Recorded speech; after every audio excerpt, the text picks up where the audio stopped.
Dany's invasion was a complete mess. This is gonna be a fun one. We all know the show took an absolute nosedive in the latter two seasons. Whilst logistics were not always perfect in the earlier seasons, they completely threw the idea of logistics out of the window in season 7 with Dany's invasion. This is just going to be a bit of fun, not a scathing indictment of the capabilities of the writers. At the end of the day, I doubt many casual fans were too bothered by it. This also served as a bit of research for our upcoming video of how Dany could have won the Game of Thrones Buck Edition, which Liam is currently working away at. If you want to see it, make sure you like, hype and subscribe so that we know that you folks want more Dany. Otherwise, much like the Bucks, she'll never reach Westeros. Let's start off with just how big Dany's army is. This is gonna get crazy, trust me. Dothraki, 100,000. Yes, you heard that right, 100,000. I had to go look for a source for this, and basically Jorah in episode 604 mentions this figure to Dario. There's 100,000 of them down there. We can't fight our way out. At first I thought this could include everyone in the encampment, such as the women and children, so theoretically we could just go off of Drogo's horde of 40,000 mounted warriors. However, currently assembled at Vaestor Thrak is every living Khal, which Dany kills, so it wouldn't be outside the realms of possibility for her to have that 100,000 men, and their women and children on top of that. Insanity! With just that number alone, she either has the largest army out of any of the Seven Kingdoms, or joint first with the Tyrells. This is further bolstered by around 8,000 Unsullied, which are mainly footmen. And that's about all really. She has whatever ships that Yara's Iron Fleet brought to the party, with a sprinkling of some Dornish boats and Dany's own boats. Oh yeah, and she also has 3 dragons.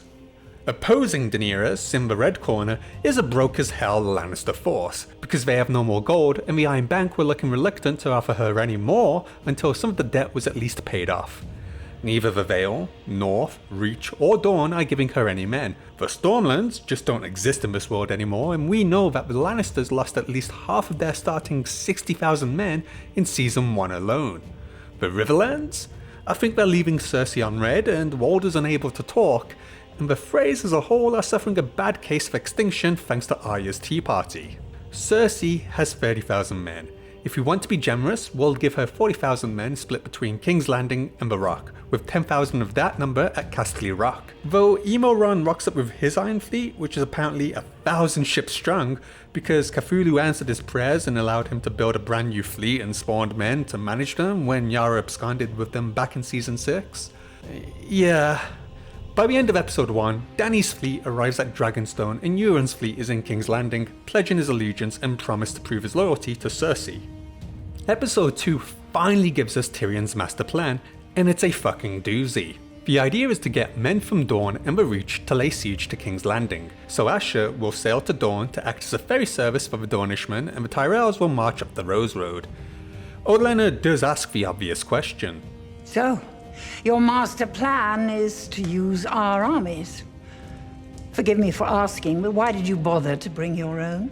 Tyrion responds by saying the Unsullied will be attacking Casterly Rock. In the quiet words of the Virgin Mary, come again. 8,000 men will be attacking Casterly Rock, a place he notes has never fallen and will have at least 10,000 men defending it. He of course mentions that he will give Grey Worm details of a secret entrance to help unlock the gates, but he puts a lot of emphasis on the Unsullied loyalty to Daenerys that Cersei rules through fear to get the job done. Basically just vibes and wishful thinking is going to win the day when the Unsullied can break through, as if this wouldn't deliver them catastrophic losses. Just going off of Tyrion's words that Cersei rules through fear and she just blew up a bloody sept with most of the Tyrells in it, you would have thought now was the perfect time to apply pressure at the walls of King's Landing. Meanwhile, the Dothraki are just sitting there, twiddling their thumbs, rethinking their life choices. 100,000 of them on Dragonstone.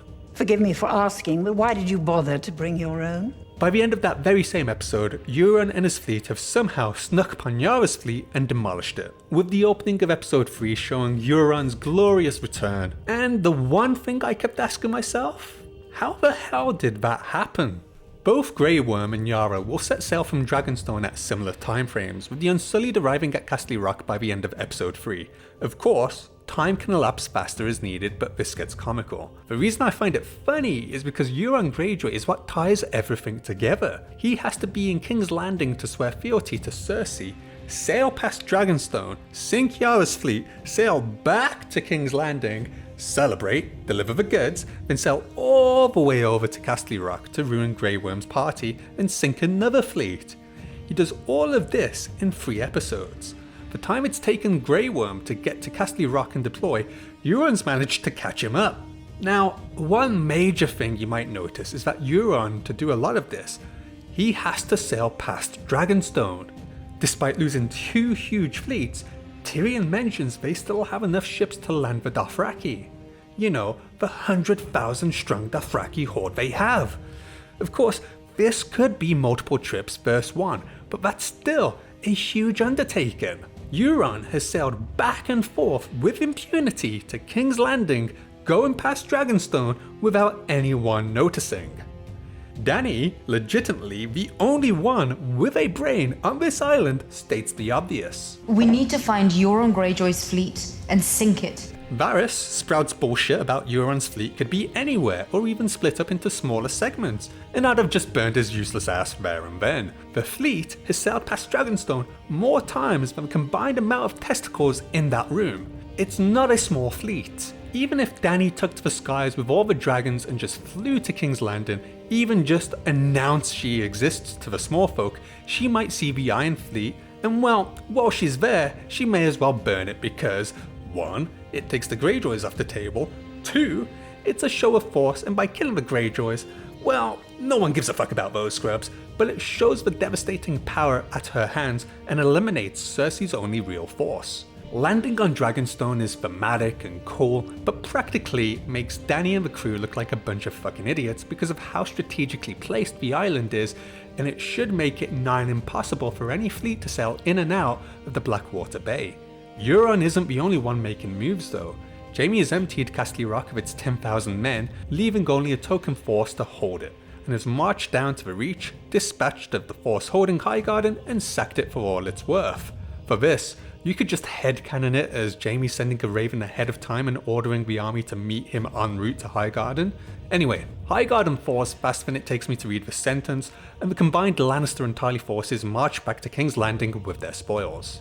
However, Dany enters the fray with her Dothraki horde and Drogon as they intercept the Lannisters crossing of the Gold Road and the Blackwater Rush, and she snatches a much needed Targaryen victory and crushes the Lannisters. It's a devastating loss for the Lannisters, and really you could assume that 10,000 man strong army is done, leaving only the men at King's Landing. Although not a total failure, they did manage to get the gold back home, which Cersei later uses to pay off the Iron Bank and hire the Golden Company. Eventually they come to the conclusion they have to deal with the White Walker threat and decide to negotiate with Cersei, thinking that if Cersei would no longer hinder them or attack them whilst they were gone, it would be a great deal. You serious? Somehow they think they managed to get Cersei to agree to sending a Lannister army up north to help with the threat. But she lies, obviously, and the Targaryen alliance buy it hook, line and sinker.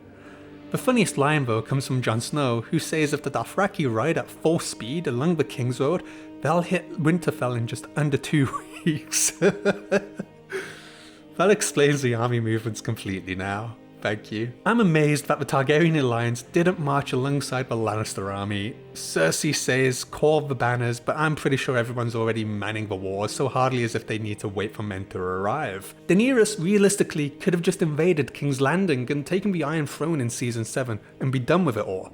The fact is, Tyrion completely messes this all up by trying to be far too clever for his own good. All Dany needed to do was march on King's Landing, which she would spot Euron's fleet from a mile off, sink that thing with dragons, then call for a surrender. If that doesn't happen, well, we saw she was willing to burn the Red Keep, and I don't think the small folk would be too upset about that as long as they aren't being thrown onto the bonfire. Tyrion can talk about using fellow Westerosi armies to take the city. That's fine, get them to march up anyway as a show of strength, and that Dany has consolidated Dorne and the Reach, and with Tyrion here, the Westlands, once Cersei and Jaime are thrown out, Bonus points for Greyjoys here because Euron and his new fleet is about to get melted, so Yara is now the de facto Iron Fleet once more. The fact they were initially happy with the deal that Cersei just wouldn't attack or hinder their efforts to go north is just pure stupidity. Anyway, that covers that. We all know how it ended in Season 8. Daenerys makes it look easy with probably even a quarter of the men she originally had. And I have to give props to Team Lannister for really dragging this out into the latter rounds when it should have been a one-round mud stomping.